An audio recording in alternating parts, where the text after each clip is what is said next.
G'day guys, Mike with the Outer Circle, and today's video we're going to be talking about Helldivers 2. I know, really bizarre topic from the Outer Circle. I normally complain about tabletop miniatures. But here's the thing. I've been playing this game a lot. I think I'm around 300 something, give or take, hours. And I've been constantly disappointed by the moves that the developers have made in the game. Because it seems to me like they actually have no understanding about their own game or the people that are playing it. This is something that infuriates me on many levels with many different game systems. And it's infuriating because you're giving the feedback to the developers. You're on forums, you're involved in the community, or just chatting with friends. Who knows? But in any case, the feedback is out there. People are more than happy to give it. And obviously this causes issues because you're going to have so many different people giving so many different variants of feedback that it just becomes an absolute haze. And what do you pick as the relevant feedback? But the one complaint we see consistently leveled is the lack of fun due to nerfing of the weapons and stratagems and how some of the approaches that are made to the game, well, frankly, they seem completely at odds with what the developers' stressed intent is. So today I want to talk about that a bit, give my own 2 cents on the matter, and I want to demonstrate with some examples. Now, I'll get it out of the way at the start here. I play all the way up to the highest level in this game. I've done so for most of my time playing the game. Typically, I like to play level 7. I find that's a good balance between quite difficult and fun. Because you can have an overlap between difficulty and fun. I think a lot of things in life are like that. Obviously, at the very, very high ends, yeah, I can play all 9 levels of the game, and I can cheese it, or I can beat my head against the wall trying to quote-unquote play it as intended. Many of the people that complain about this game and say, it's too easy, are usually cheesing it. They're not walking up to each objective, killing all of the hordes required to get to it, and then doing the objective. They'll do things like walk over, throw a stratagem, walk away to a completely different part of the map, throw a stratagem on that, and by the time they walk back to where they first were, the enemies that all spawned in because the aggression and the fact you attack them have all despawned. All of a sudden, it's a lot easier. Or when you are getting attacked by swarms of enemies, you just kite them. You just run in circles, sidestep them, they don't attack you. That's not how the average person plays. Most people don't want to cheese a game. They want the power fantasy of playing the game and shooting at their enemies. In addition to this, we have most people, again, not all people, but most people that are playing these games, well, they seem to be a bit more interested in having fun. And having fun is a funny concept. So you've got this power fantasy and fun. And essentially it boils down to, I want to shoot a bunch of stuff with my mates with very little consequence. We don't really have to think through a strategy or anything like that. We can use any weapons in the game and just have a ball doing it. The developer's intent with this game seems to be just scaling up the difficulty incredibly. And they don't understand the different groups that are all vying for their attention, in my opinion, because if they understood the game is too easy crowd, they would see that the game's not too easy. They're just cheesing the game mechanics, and therefore, no matter how hard you make the game, those mechanics at their core are still there, and they're still able to cheese them. Whereas people that want to have fun are not having fun because you're making the experience more and more and more miserable for them. And I realise that, as I say, there's not a lot is happening on screen. So let me walk over and I'll show you some of my stuff. So let's look at weapons in the armory. I've got, all the weapons. All secondaries. I've got all your throwables, except for the very new war bomb that dropped like last night. Okay, I haven't got that yet. My bad. Character-wise, yeah. If it's an armor in the game, I've probably got it at this point. I got tons of them. Tons of helmets. Not that armor or helmets or anything like that have an impact on the game. My career, here you go. Here's some odds you probably want to see for my career. So, 72,000 kills, sitting at 1,300 deaths. Give or take around a 60-ish to 1 kill to death ratio. So, not the best, but pretty far from the worst. I hold my own. Shots fired, shots hit. I'm hitting 2/3 of my shots here. You know, I'm doing the right thing. Successful extractions, 372. So it's 372. Majority, I'd say 250 plus of those are level 7 or higher extractions. So I'm playing the game. I've got in-mission time of 155, 22, 49. That's a lot of in-mission time. 155 hours, 22 minutes, 49 seconds. 6,000 samples earned. You know, I'm not the highest level in the game by any means. I don't care that I'm not. I'm not trying to really level up. Ship modules. I've got most of them except for a couple of these tier 5 ones they released. A couple of tier 4s that just, and 5s didn't just appeal to me because they didn't seem to do much. I've got all the customization from the last war bonds. I've got every single stratagem, I think. Oh, anti-tank mines. Now I have that too because look how much money I've still got. And I'll earn that back quick. Just didn't even know that that one was there. So, as far as the game goes, I'm doing all right, you know. Now, when I play the missions, and we're looking to have that fun, well, let's talk about weapons. And a couple of weapons in particular. So, let's talk about this slugger here. This has went through a massive set of nerfs. But none of the weapons in this game have ever been anything more than what I would call viable.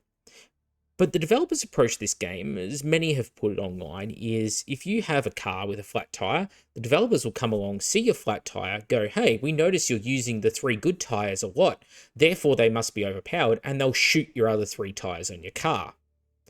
Because they look at weapons in this game and go, well, this weapon is being used a lot. If it's being used a lot, it must be because it's overpowered. The thought has never seemed to have struck them in the head that maybe, just possibly, it could possibly be that the weapons in the game, well, actually, most of them suck, and the ones that are viable are therefore what people end up on.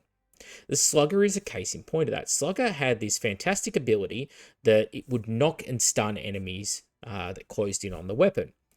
And they got rid of that ability. They're like, well, we don't like how that works. People are using it to snipe at a distance. This is meant to be an up-close brawling weapon. So the one thing that had up close was that ability to knock and stun. They took it away. Then it became a weapon that's like, well, the only way to use it is at range. So the very thing that they, as developers, the people who are supposedly switched on and cluey and understand the game better than anyone, I don't give a crap about how they feel about what I'm about to say, but they are idiots. Because what happens when you take away something's ability to perform up close? Does that encourage people to use it up close? No, of course. It has the opposite effect. It makes people go, hey, if I get in close, I'm in danger. I will use this thing to snipe at a distance. So the very thing they wanted to remove with the weapon, they encouraged with the weapon. And we see this across the board with many of the nerfs that we see. This game has technically had more buffs to weapons than it has had nerfs to weapons. This is true. However, and this is a big however, the buffs are nowhere near as impactful as the nerfs. The nerfs have had a far greater impact. I can give little buffs like, oh, this is 3% more accurate. Oh, it holds 2 more rounds of ammunition at maximum level. By the way, we took off 90% of the damage. Now, technically, I gave it 2 buffs, did I not? You see the problem here. So it's a bit of that developer bullshit where they say, no, this is technically in a good place. And the latest weapon to suffer from that is the Breaker Incendiary. So I tell you what, we're going to play a mission. I'm going to grab the Breaker Incendiary, which is a shotgun that has a obvious spray effect of shotgun pellets that are incendiary. They'll light enemies on fire, and those enemies will therefore get really stuffed up by it. And I'm going to pick level, let's pick 7, because one, I've got it queued up. So, level 7, and I want to pick a defend mission. It's a blitz.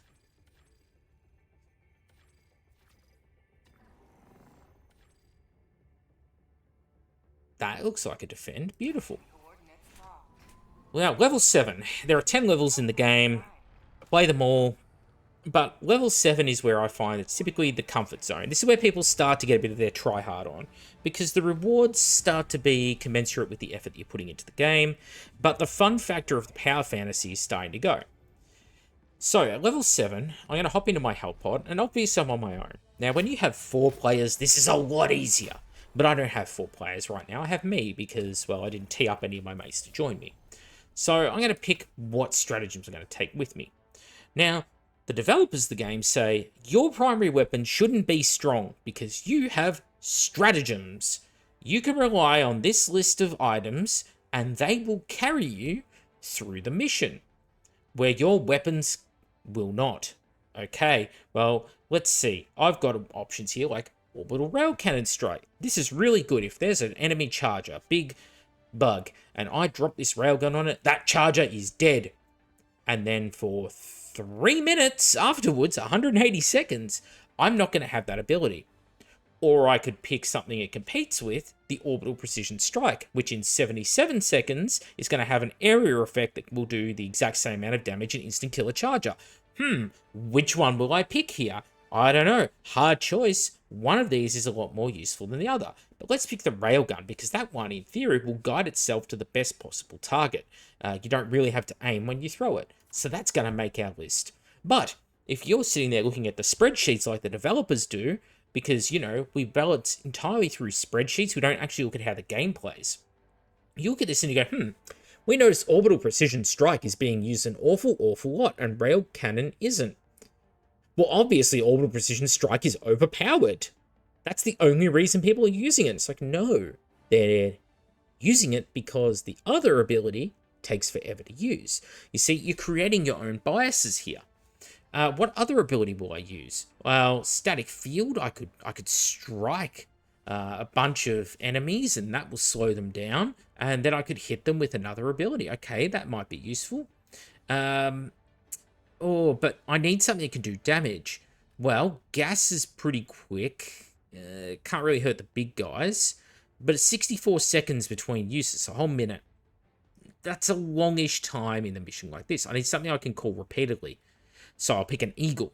But now I've got a problem. If I pick an Eagle, well, I get 3 cooldowns with most of them, 2 with the 500 kilo bomb, which for those military fans like myself, being ex-military, 500 kilo bomb would be a lot bigger boom than in this game. I can tell you that. That's over 1,000 pounder bomb. It's a huge boom. But I digress.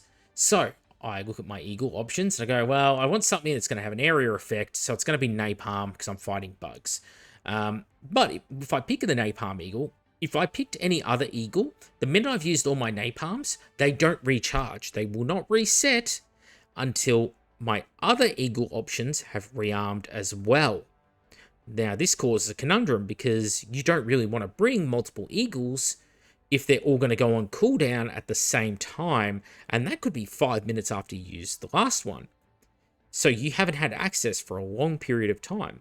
So typically most people bring 1 Eagle.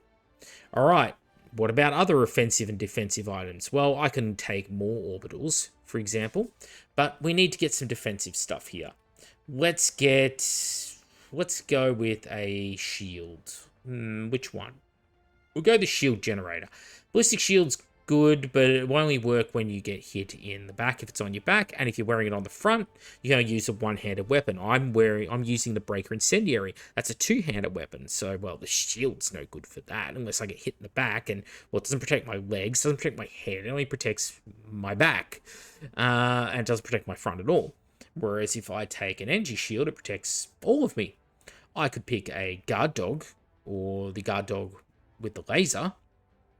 Both of these will fire a continuous stream of shots, but the guard dog, well, it has this small capacity magazine, and it's very low damage output. Can't hurt anything with any actual armor values, so that's not super useful. And the laser, well, pretty much the same boat, but the difference is it doesn't have to reload its magazines of ammunition, so its ammunition is functionally infinite. That's handy, but again, it can't really hurt things. So I'm probably going to go with an energy shield here. Now, again, we can cheese it. We can wear the energy shield and just kite and by zigzagging back and forth and back and forth and back and forth. And that would be good gameplay. And that's how I would do this mission if it was me playing normally. But I'm not me playing normally. I'm, quote-unquote, the average player demonstrating how to play the mission. Now I have a choice of what my missile or machine gun weapon will be. Well, if I pick a machine gun, Stalwart, the heavy machine gun, the MG43 machine gun, any of these weapons, they can't hurt any of the tough enemies. I don't need to help killing the small enemies. I've got Napalm Strike. I've got my own breaker shotgun in my hand, my incendiary. And I've got a grenade pistol as well. So I can probably deal with the little guys, even if there are a lot of them. I'm just going to chew through ammo because they decided to nerf my weapons, but we'll get there. So those aren't any good. Grenade launcher and flamethrower, same deal. Not going to hurt big stuff, especially with the flamethrower nerfs. They're only going to kill hordes. I don't need to kill hordes. It's so easy to kill hordes. Alright, so it's going to be a missile. Well, Quasar, very long recharge time, and you have to sit still aiming this thing pretty much. I mean, yeah, you can move, but good luck hitting anything. And a very long cooldown time between each shot. Not great. Expendable anti-tank. You get a shot, then you got to pick up another one. So one use only, and you got to call them in. It is pretty quick cool-in time, 60 seconds. Recoilless rifle. It's got to carry a backpack to reload it. For some reason, you can't reload it without the backpack. Even if you pick up supplies off the ground, it doesn't give you like one shell to load it with. So if I took that, my shield would be useless.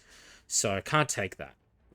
Same if I were to take the spear, if I took the airburst rocket launcher. Okay, none of those are any good.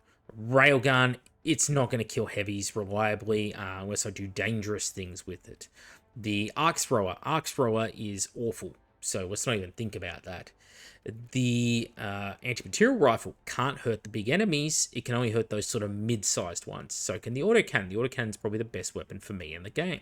But the autocannon is restricted by that backpack to reload, and you've got to sit still the whole time. So the only logical weapon that is left off this list as something that can put down bigger units is the commando. So that makes the cut. Now let's talk boosters. Boosters here. I have vitality enhancement. Oh, I must have more health if I do this. No, not how it works. In this game, which is very limited on tooltips, you can only find this out by reading forums and harvesting data, this actually improves your limb health. So it's the chance of whether or not you break a leg, essentially. Like, oh, a bug jumped on me, now I walk slower. You can heal that kind of damage, so it's kind of irrelevant. It's my whole health, my whole life that matters. Alright, stamina enhancement. This is a good one, very popular one, because you get to sprint for longer and you recover faster between sprints. Very handy.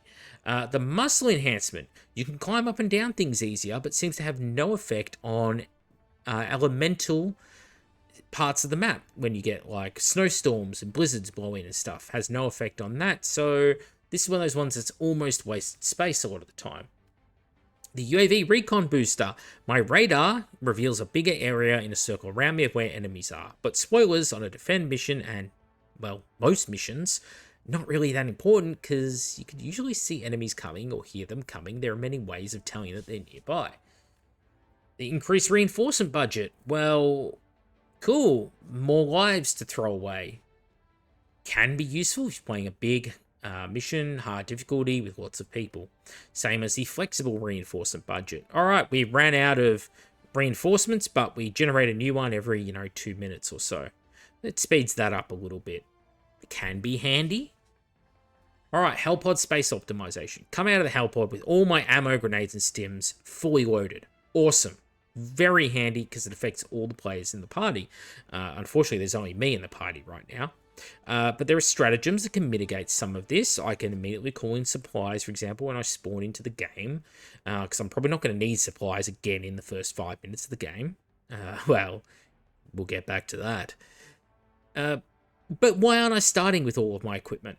It sort of seems like a no-brainer that, well, this is an auto-include for most 4-man teams, because, well, I can either, like I said, spawn in a supply drop, or just I'm going to take this anyway. And if I'm doing that, well, then it becomes a must take. And, well, we all know how Arrowhead Studios, who created this game, does balancing. They look at that and go, oh, people are taking it every game, must be overpowered. That's their logic. Localization confusion. Supposedly, increases the time between enemies spawning on you. Spoilers, doesn't seem to work very well at the moment. Expert extraction pilot. Useless on this mission, because when the mission timer is up, this thing comes in straight away. On a standard mission, it may have some use, but you don't know how long your evac is going to be. It doesn't display it before the match starts. You don't know if it's going to be a 3 or a 4-minute one, or it's going to be the regular 2-minute one, which you get in probably 90% of games. In which case, I go, I'm probably just happy to risk an extra minute waiting for extraction. Then we get motivational shocks. You recover a little bit faster from being hit by things like acid, an attack that slows you down, but not area effects like walking through acid, EMS strikes, weird green plants that explode when you get within a hitbox that is larger than the plant itself. They're some of my favorites. And lastly, experimental infusion, which, hey, if I'm going to stim, I get faster movement speed and I get damage reduction, which I'm going to pick because I'm playing a defensive mission and I'm going to be using this thing all the time because I'm going to play like the average potato player. So, remember, I am not Mr. Circle, the Outer Circle, playing his high-end character with his 60-1 KD, 66% accuracy rate, who's going to kite and do cheesy stuff. I am Mr. Average off the street right now. So Mr. Average off the street is going to go into a level 7 game, and we're going to see how that works out for me. I'm also very aware of how weird it is to be doing video game content on my channel. It is so rare. So while I'm dropping in on this mission, let's have a thought about that process there. So I'm going to land immediately. The first thing I'm going to do, let's bring down some supplies, get them in. Let's get that shield. All right, enemies are already spawning. Let's throw some napalm up there. No one else seems to be spawning too close. Let's get that commando as well. Shield on, some spare ammo, and it begins. So, most of these little guys, they die the first hit that they get. There's my commando rocket launcher. Now 1, 2, 3, 4, 5, 6, 7, 8, 9, 10. Uh-oh, that's a Bile Titan. Oh no, that's not a Bile Titan, that's those new tentacle monsters.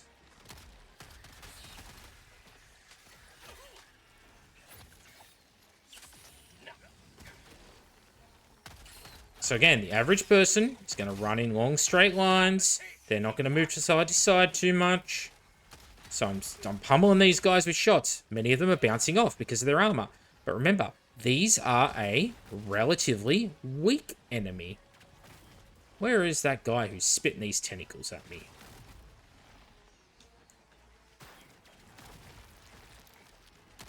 Not him. Not you. Not you. Oh, I just died up the top there from those tentacles. Where was he hitting me from? I don't know. How do I counter what I can't see? I don't know. So let's land up high and cheese it a little bit, because this is what a player will do. So, let's call in some napalm. Let's have a look around. Where is the big guy? Let's shoot his tentacles. Let's shoot all these guys down here. This weapon was so overpowered, remember? It had to be nerfed. How did they nerf it? Less magazines. Oh, by the way, if you stim like I just did, and there's a delay between doing it and it actually working now, so yeah, enjoy that. Alright, let's pick up my stuff off the ground from where I died earlier. It's got to be around here somewhere.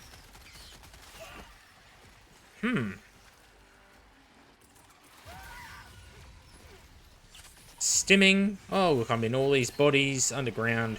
Can't even see what's going on. And there's a death. Can you tell what was going on, people?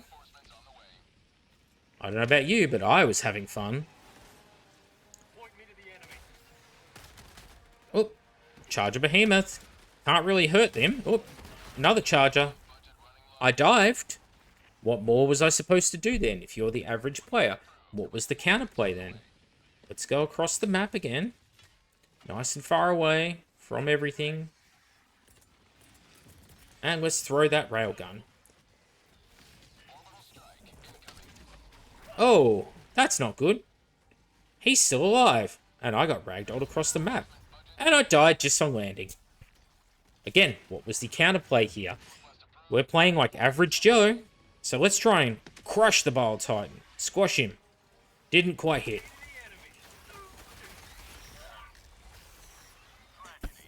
Oh no, and we're out of lives. So, what is the lesson we learned here from playing like the average Joe? We took a shield at the start, we had a commando, didn't get to use it, but we were hit by an unseen enemy. There was a large monster that was able to fire tentacles from somewhere nearby, as in probably 30, 40 meters away, but who knows where. Those tentacles constantly ragdolled me. And while I was being ragdolled, I had very little recourse to do anything about it. So, what I did was I threw out napalm in the direction it could have been. The napalm failed to kill that creature. And then, in failing to kill that creature, it was able to instantly kill me when my shield went down. So, instant death happens all the time in this game. Once I respawned in, I was then attacked by a charger, was instantly hit and killed by the charger. I did try and dive to the side of one of them and was also instantly killed by that. I then respawned in, there was a cluster of enemies immediately upon me, and I died to that. And then the Bile Titan was in. I threw my anti-Bile Titan awesome railgun strategy. It took about half of its health off. It was bleeding out at the back. And then it proceeded to walk my way before that same tentacled monster that was out of visual range killed me again by flinging me across the map up into the stratosphere, and then when I landed I died from the impact. And then the last time I spawned in, I tried to come down in my pod and to try and crush the Bile Titan on arrival and then shoot the enemies around me, and that failed as well, and I swarmed with enemies to the degree where you literally could not see me. Along the way in there, I stimmed up. The stims failed to work because even though the sound effect took place, the character put the needle to his throat, pinged it off. There's a delay between that happening and the effect taking place now, which is a bug that seems to have come in about 6 patches ago or so. On top of that, I was firing my main weapon, but as you saw at the very start there, when I deliberately and slowly walked backwards to prove the point, shooting at that one enemy, that was a very, very low tier enemy, that guard enemy, and that guard took over 10 shots, I believe it was. I think I did count them out as I did it. Took all of those shots to the head and body. I was trying to aim less into the face and more just below the face into the soft flesh because the face was armored on the unit. So my quote-unquote overpowered shotgun that had to be nerfed in the latest patch couldn't really affect it. Now, the reason I took that weapon was because, well, at least because of the fire effect, which is a damage over time, and the spread shot nature, I'm able to spray many enemies simultaneously with the weapon. That is why the weapon was taken by people, because it was able to do that, to hit multiple enemies and do damage over time. Not because it could hurt or kill all enemies, again, as you saw. Now, I'm not saying that that is how you should play it. There's a big distinction between myself and the get good types on YouTube, of which there are many, and I'm sure they'll pop in the comments section, and they deserve to be ignored. Because they'll say things like, oh, you just have to get good, kite around the side of the enemy, shoot it in the butt. Yeah, okay. But at what point is human skill now making up for a poor game design? If you're exploiting the gameplay mechanics in order to achieve the result, or you're absolutely just gaming them to the best of your advantage, at what point is that fun? And this is the big distinction to make. If you're hemorrhaging player base, you need to look at and ask yourself questions like this. People do not want to feel like they have to perform every single move in the exact correct order in only one way in order to achieve the task. If they have to do that, it's not fun. Okay? And, well, I mean, the stats in this game are not great anyway, and I've completely ruined my 60 to 1 KD doing this mission. This is twice I've recorded this video, because the first time it cut off 2/3 of the screen. Jolly good. So, ruining my KD today, just for this video. Now, when we're playing those missions, another thing that I like is cause and effect. And early in Helldivers 2, it had excellent cause and effect. You would spawn into a mission, and then when you attacked a base, that base would get aggroed. That aggroed base would then react to that. It would go, oh no, there is a human attacking us. Let's spawn in more enemies because they're attacking us. And that's a fair mechanic. It's a fair gameplay mechanic. But you could sit at a distance, snipe enemies, they would die, never realize they're under attack, and they all, die. Great. Problem is, they have tried to up the difficulty continually because, again, the people who farm the gameplay mechanics and abuse the system and go, oh, the game is too easy because I walk over to the base, throw an ability on it, and then walk away and suffer no consequence for that. A game is so fucking easy. They listen to those people. And so what happens is all these random spawns now occur around you, and they immediately beeline or gravitate towards you. They don't know you're there, especially if you haven't done anything in that mission. You haven't shot at anyone yet, you haven't caught any abilities or anything like that. They immediately know that you're there. It is very frustrating mechanic because you now have no impact on your gameplay or their consequences. The consequences, the stealth element, is now lost in the game because my actions do not lead to the repercussions. The repercussions will occur regardless of my actions, and that is typically not an enjoyable gameplay loop for many people. And again, I have to say for many people because obviously 7 odd billion people on the planet, we all have different opinions about what makes up fun. Also, in addition to this, and the fact that I like to have consequences to my actions and not being just dicked around, the gameplay elements seem to be a bit backwards in that you wipe the map out of enemies and then all of a sudden all the objectives are done, everything is dead, and then they start spawning from every direction, all narrowing and zoning in directly on where you are. Very frustrating. I suppose you could rationalize in your head as well, a warning bell set off, there's something going on in this area because look at all these bases blowing up. Okay, fine, whatever. But how do you explain to me when I sneak up on a base, never been seen, and then I throw a weapon into the base. I throw an orbital barrage, and then I run off. I'm on another side of a hill. The enemy never knew I was there. All of a sudden, 20 dudes run around the corner and start shooting at me. Or the base starts shooting at me from 70, 80 meters away. They immediately go, there he is. They never saw where the thing was thrown from. They never knew. Like, if you had a bunch of people standing in a football field, and all of a sudden, a bomb hits in the middle of that field, from an aircraft, how would they know where the bomb originated from? Where was the laser pointer that guided that bomb in? You'd be looking everywhere around that football field going, I don't know, there's a camouflaged soldier out there somewhere. They've got line of sight to us, but I don't know from where. You don't just immediately all know, there he is. And yet in this game, there he is. It just happens. Now, another thing with the Breaker Incendiary, because I should get back to weapons, because I haven't touched enough on weapons yet. So I'll walk over into my weapons here, and as I said, I've got the Breaker Incendiary. It's got a 25 rounds capacity in the magazine. A weapon that I've been using a lot, and I mean a lot, is the Plas Scorcher. So Plas One Scorcher, 15 rounds in the magazine. Typically 2 to 3 shots to kill most of the smaller bugs, like the mid-sized bugs. And this is a high damage weapon. 200 is a very high damage for this game. And it's 4 shots to kill the guard bugs. Those are the ones that are that you saw me pump a lot of shots into with the shotgun, slow motion as I canned them out in the previous mission, where it's like bang, bang, bang, bang. This will do it in 4 shots. But I get 6 magazines and 15 shots in each. So technically, I guess 7 magazines because you're going to start with 1 in the weapon. But yeah, that's not a lot of ammunition. I mean, the 6 magazines alone is only 90 rounds.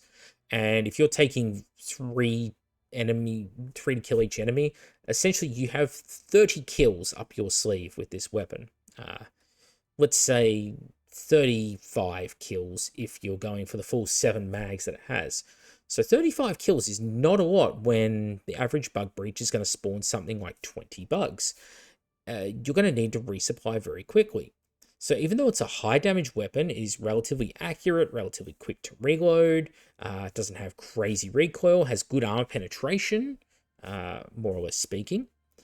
This weapon is very limited against something like the bugs. Then you take another weapon. Let's go up the far end and look at the assault rifle, the very first weapon you're going to get in the game. The damage is less than a third of the damage of the Scorcher that I just showed you, but it has 3 times the amount of ammunition. But with the fire rate and the recoil, it's a little bit harder to land all of those shots. But functionally, if you look at the damage, the armor penetration values, the capacity of the magazine, it's actually perfectly the same in the outcome, because you need to land 3 times as many shots to do the same amount of damage, and it has 3 times the ammo capacity. So functionally, they do the same thing. So you could say that this weapon, with all of its magazines, is also about a 30 kill weapon. And again, this is against the lowest ranked creatures, the lowest enemies in the game. Now we go up to that aforementioned Breaker Incendiary. 240 damage, so it does more damage if you hit all the shots from the projectile, because remember, that damage is spread out amongst every individual pellet. If you hit all of them up close, you're going to do more damage than that Place Scorcher. Your magazine is a higher capacity, 25, giving you, including the one that it starts with, you're going to have 5 drums of 25, so 125 rounds. So it actually has more ammunition, even with the nerfed magazine count, which it has now since the last patch. It's going to have more ammunition than that Place Scorcher. Its fire rate is also faster than the Place Scorcher. It is also light armor penetrating. And because it has the damage over time, it's going to add additional damage ticks on top of that 240.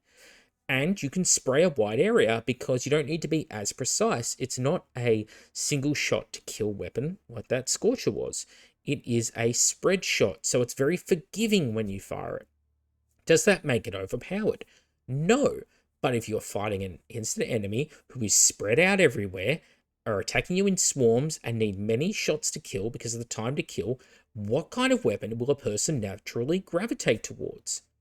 The game actively punishes you if you take the other weapons. Therefore, the consequence is people do not take the other weapons. So then the developers, using their spreadsheets, look at this, and instead of putting 2 and 2 together of why this might be occurring, they go, oh, nah, this weapon it's overpowered. Clearly, it's broken. And yet, as you saw in that last game, what could I actually kill with it effectively? And what happened once the larger enemies started coming in? Now, again, this is not me playing my own personal account, playing level 9, right? Playing with all the cheese factor that comes with that, and having teammates on who I can coordinate with so we can use more stratagems because we're calling them in together and we're using good comms, which good luck doing that with randos in an internet game. And then, if you really want to understand how little they understand their own weapons, well, we know that developers don't play on high levels of difficulty, so they balance everything around low levels of difficulty, which is just awful to game design. But have a look, if I can pull up the clip now, we'll find out in post whether I do. What happens when the developers of this game actually play it and demonstrating their weapons? You will notice in the clip that they fire regular weapons, assault rifles, machine guns that nobody ever takes in the game, and they fire them at enemies that are immune to those weapons. So the very people that are playing and balancing this game do not know how their own weapons work and what they actually can and can't hurt. They're just sitting there shooting a bunch of rounds into an enemy that's immune and going, ha ha ha, how fun is this? Not having an effect on it. And then they say things to you like, hey, well, who cares if the weapons don't have an effect? It's what your stratagems are for. Look, if I have to rely on my stratagems to do all the work, why am I carrying a weapon in the first place? In addition to that, why are so many of the stratagems so inconsistent in their use, in their approach, in what I would take when and why? It just makes no sense to me. We also have other little things, actually, which I haven't really spoken about, which is if I come into my ship modules over here and my stratagems, and I'll talk about some of the turrets. We have a series of turrets. Now, for a start, they're all, well, they're anemic, very, very weak, very easily killed by very light hits, which is not great. But we have the machine gun sentry. It's a machine gun sentry. We've got a Gatling sentry, which is the machine gun sentry, same stats, just shoots faster. Okay. So why do I take the machine gun sentry? Well, they made the cooldown time a little less on it now. That took like 9-10 patches before that happened. And it's still a couple of minutes between call-ins. And again, it can only hurt these sort of low-tier enemies. And if something that it can't hurt charges at it, it's a sentry gun. It's too dumb. It will just fire all of its ammo and waste it on the charger, for example. And when the charger hits it, it just instantly destroys the weapon.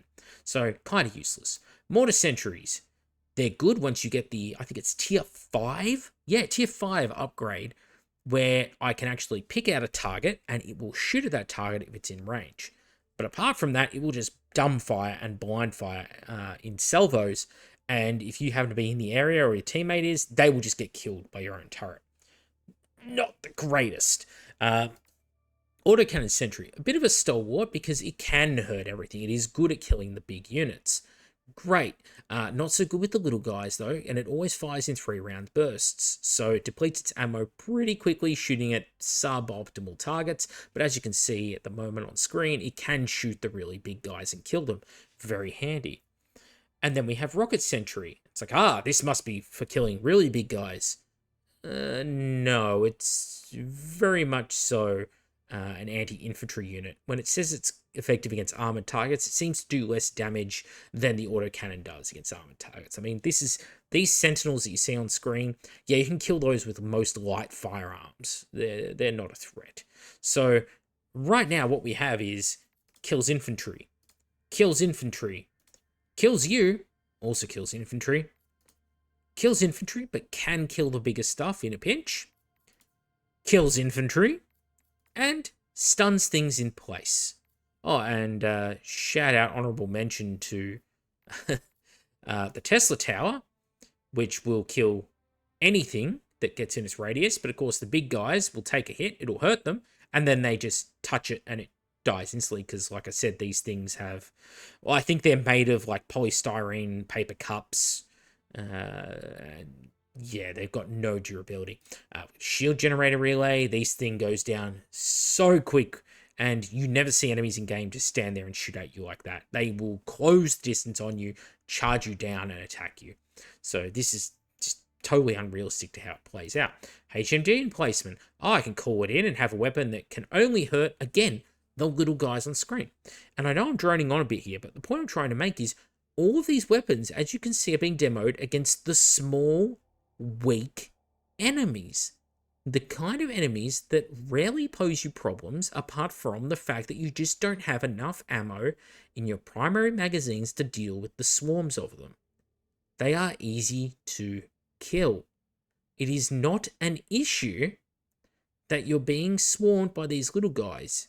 It's the big guys. It's the chargers that are the problem. So then we look at all of our weapons that we've got to deal with them for killing the big bugs. Look, 1 use only to kill 1 bug. Those nursing spewers, when they spawn, they can spawn by the dozen. So you've now used it, and there might be 11 more following the first one in the high levels of difficulty. Recoilless rifle. Oh, good when you're using a team reload. Who's going to call in multiple of those, and who's always going to be set up next to their friend ready to go? Also, how many times do you fire that rocket, hit the charger in the head, and it doesn't kill the charger, and now you're relying on that reload to get you by before that charger's on you. And rarely is it one charger on its own, like in this demo, charging you. Usually it's a swarm of small enemies attacking you, so you can't sit still and take the time to reload the thing. You need all hands on deck shooting at the enemy. Well, this is a big problem, and we see this with a lot of our weapons in the game. Like, let's pick the spear, right? Yep, great at killing armored vehicles. Again, they're showing you when you're using team reloads. Remember, if you're doing a team reload, yes, you fire that weapon faster, but now that person who's assisting you can't help fight. They can't call in stratagems, they can't shoot their own weapon because they're too busy reloading yours. There is a time and a place for it, but it's not what I'd be using to demo how the weapon works. At least the only thing I demo on the weapon. Because what happens is, as you play the game, and you're fighting against things like charges or the like, well, there's many of them usually, which is not great. And because your primary weapons can't hurt them, and as you saw with the railgun orbital, if it's 3 minutes between each use and there's 5 charges, let me do some maths, you're fucked. So what you need to do is you need to call upon multiple ways of killing your enemies. And so knowing that you're going to go up against certain enemy types dictates what weapons you're going to take prior to the mission. And as the exercise was that I ran through at the start of the mission that I played earlier, again, sacrificing my good KD for content for you. you will pick weapons and you'll go, well, that is only effective at killing trash. I don't need to kill trash. I need to kill charges. How do I kill charges? All of a sudden, you're going to see the same weapons like Spinaway Anti-Tank popping up time and time and time again, and it pigeonholes you into, if I don't take this, I am in trouble. And that is a fundamental flaw in the game design. Because again, the developers of this game, in their infinite lack of wisdom, will look at the charts, look at the spreadsheets and go, geez, people are taking an awful lot of these weapons on these maps. These weapons are overpowered. They don't understand that those are the only tools you have available to complete the mission. And again, I'm not saying here that I can't complete missions on high difficulty. I have the stats. I've proved it. I've got the unlocks. I've got the reputation. I've got the good KDs, all of that. None of that has been an issue for me the entire time playing the game. The problem is the developers are taking the wrong lessons here. And you look at all of these different stratagems you have, but you can really boil it down to the ones that you actually find effective. So you often find yourself less likely to experiment and just constantly coming back and revisiting the same things over and over again because they're reliable and they work and they get the mission done. Sure, I could gimp myself to prove how tough a man I am at video games by going, all right, for this mission, I'm going to take, what's the crappiest weapon? I'm going to take the airburst rocket launcher, and I'm going to take orbital airburst strike, and I'm going to take an eagle rockets, or, an eagle smoke strike, and I'm going to take orbital EMS, and I'm just going to use a smoke EMS meta to carve my way through the enemies. And every time I fight a charger, I'm just going to jump to the side and then shoot it in the unarmored rear that's not a weak spot, but is at least unarmored on the back of it. And I will prove to everyone that I am the greatest diver that ever hell dove into any game in history. Yes, you can do that. And that's the crowd that goes, the game's too easy. Because they play like that all the time, and they pat themselves on the back on how good they are at a video game, forgetting that out of the 12 million people who bought the game, 40,000 are playing right now. So, yeah. Anyway, that's it for me. Those are my critiques of the current state of Helldivers 2. Yeah, let me know what you think in the comments below, if you think I've been too harsh, or if I've summed it up in a way that suits you. My wife has just finished work, is trying to message me, so I think I better go and answer that. Thank you all for watching, and I'll see you on the next video.